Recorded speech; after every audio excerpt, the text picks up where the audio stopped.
Welcome to Formula World. I'm your host Dylan Shelley, and here's what's on this episode.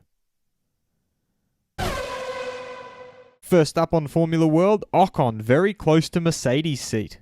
Esteban Ocon was linked with a Mercedes drive right up until he signed with Renault late last year. Many speculated that Ocon was in close contention for the second seat at Mercedes for 2020 alongside Hamilton, but in the end they opted to remain with Bottas.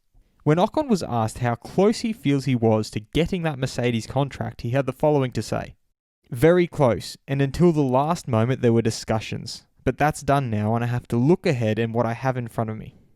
I don't think I'm going to go into details, maybe if you ask Toto.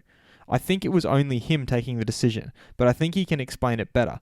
He explained it to me also, but his main reason is that of course I am still young and have time. I'm still managed by Mercedes, which is different to the actual team. But the future is long in Formula 1, and I'm sure we will see each other again." Veganism eradicated Hamilton's energy issues. Lewis Hamilton has been at the top of his game and the sport for several years now, and as he ages, he admits he's always looking for ways to maintain his advantage, and credits his shift to veganism as a major factor. Ultimately, you want to feel great. You have to have energy to be consistent. You don't want to have the big oscillations and highs and lows in your energy levels. Veganism has eradicated that.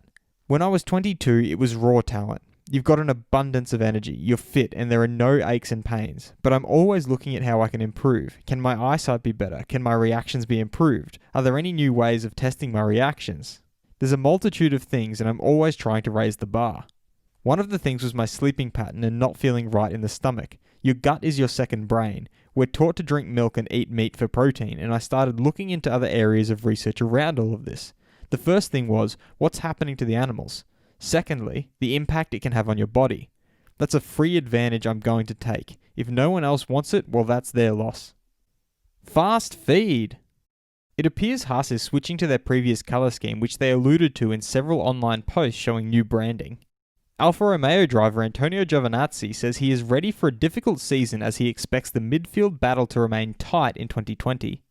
Ferrari team boss Matteo Binotto has recently stated that he believes the competition in F1 has never been as strong as it is today.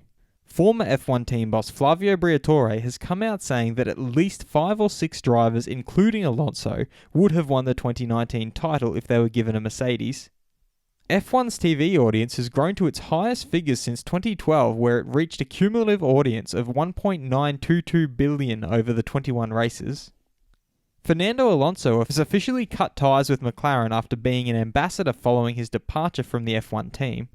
Racing Point team boss Otmar Szafnauer has opened up about his team's expectations and how important patience is. In F1, everything takes time. However, Lawrence is ambitious, but he must understand nothing happens overnight. Zandvoort track data is being held back from the teams in an attempt to make the initial race more interesting, and it's been reported that somebody has stolen and offered to sell pictures of Michael Schumacher for £1 million. The pictures, which haven't been released yet, reportedly show him lying in bed. Should Mercedes have signed Ocon? Be sure to vote in the poll and let me know what you think in the comments. And if you like this video, feel free to subscribe and check out my others for all the latest in the world of Formula 1.